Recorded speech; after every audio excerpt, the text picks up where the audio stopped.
Hello বন্ধুরা, তোমরা সবাই কেমন আছো? আশা করছি তোমরা খুব ভালো আছো। আমিও খুব ভালো আছি।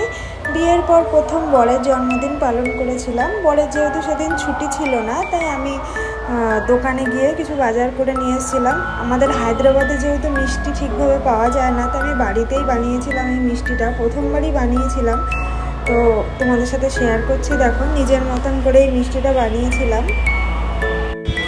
তো সারাদিন এইভাবেই কেটে গেছে। যেহেতু ছুটি ছিল না, রাত 12টার সময় একবার কেক কেটেছিলাম। তো আবার অফিস থেকে যখন আসবে তখন আবার কাটবো। এই মিষ্টিটা বানিয়েছিলাম, জানি না কেমন খেতে ভালো হয়েছিল। তো এই তোমাদের সাথে শেয়ার করছি। দেখো, প্রথমবার বানিয়েছি আমি এই মিষ্টিটা। তারপরে ওর জন্য অনেক রান্না বান্না করে, যেহেতু তখন ওর জন্মদিনটা সবসময় গরমকালেই পড়ে, এপ্রিল মাসে। দেখতে দেখতে 1 বছর হয়েই আসলো। তো এইসব রান্না বান্না করছিলাম, একাই নিজে যতটুকু পেরেছি ততটুকু করেছি। তো অফিস থেকে খুব তাড়াতাড়ি চলে এসেছিলো, বিকেলবেলা চলে এসেছিলো। তো আমি ওই জন্য সব সাজিয়ে গুছিয়ে নিয়েছিলাম বিকেলবেলার মধ্যে। তারপরে আমাদের এই সেলিব্রেশন চলছিল। তো আমি আর ও দুজনেই ছিলাম। ও কেক কাটছিল, সেই ভিডিওটাই করেছি, তোমাদের সাথে শেয়ার করছি। দেখো, প্রথমবার আমি এরকম ওর জন্মদিন সেলিব্রেশন করলাম। আগেও করেছি, আগে রেস্টুরেন্টে গিয়ে করেছি, বাড়িতে একবার দুবার করেছিলাম, কিন্তু এইবার পুরো নিজের মতন করেই করেছি, একা একা। এটা ছিল যখন অফিস থেকে এসেছিল, তখন কেক কাটা সেলিব্রেশন, বিকেল 4টে-5টার দিকে। ও সন্ধ্যাবেলায় আসে, যেহেতু সেদিন জন্মদিন ছিল তাই তাড়াতাড়ি চলে এসেছিল। রাত 12টার সময় এটা কেক কেটেছিলাম। এরপরে তোমাদের সাথে আমি ওটা শেয়ার করব। তো এইটা তোমাদের সাথে শেয়ার করছি। দেখো, আর এটা ছিল রাত 12টার সময়। আমাদের এখানে যেহেতু সবসময় বেকারি দোকান খোলা থাকে 1টা-2টো পর্যন্ত, তো ওখান থেকে গিয়ে নিয়ে এসেছিলাম। 12টার সময় কেটেছিল এই কেকটাও। তো নানা রকম ফ্লেভারের কেকই এনেছিলাম। এইভাবেই ওর জন্মদিনটা সেলিব্রেশন করেছিলাম। যেহেতু আমি তখন নতুন বিয়ে হয়েছে, অত কিছু জানি না এখানে। তো এখানে একটা বেকারি ছিল, সেখান থেকেই কেকটা নিয়ে এসেছি। ভালোই ছিল খেতে। এটা ছিল রাত 12টার সময় সেলিব্রেশন। এরপরে যে কেকটা তোমাদের দেখাবো, এটা যখন বর অফিস থেকে বাড়ি চলে এসেছিল, তারপরে এই কেকটা কেটেছিল।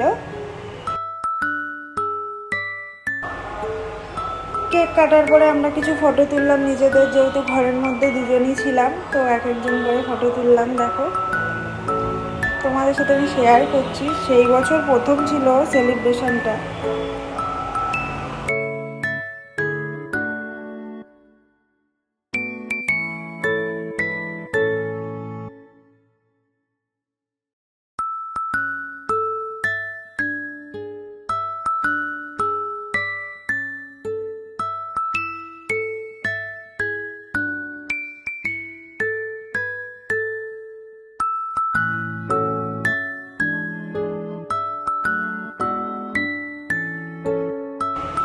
দুবার সেলিব্রেশন হয়ে গেছিলো। হয়ে যাওয়ার পরে ওর অফিসের কিছু কলিগ, মানে ওর আন্ডারে যারা কাজ করে, যেই ছেলেগুলো, তারা এই কেকটা নিয়ে এসেছিলো সন্ধ্যাবেলা। তো এরা আমার বরের আন্ডারে কাজ করে, তো তারা এসে সেলিব্রেশন করেছিল আমাদের বাড়ি সন্ধ্যাবেলা আমরা ভেবেছিলাম যে হয়ে গেছে সেলিব্রেশন। তো না, তারা ফোন করে বললো যে আমার বর কোথায়। তারা এসে সেলিব্রেশন করলো। দেখো, তাদের সাথেও কিছু ছবি তুললাম, কিছু ফটো শেয়ার করলাম।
তো এইভাবে সেলিব্রেশন করার পর ওরাও সেলিব্রেশন করে গেল।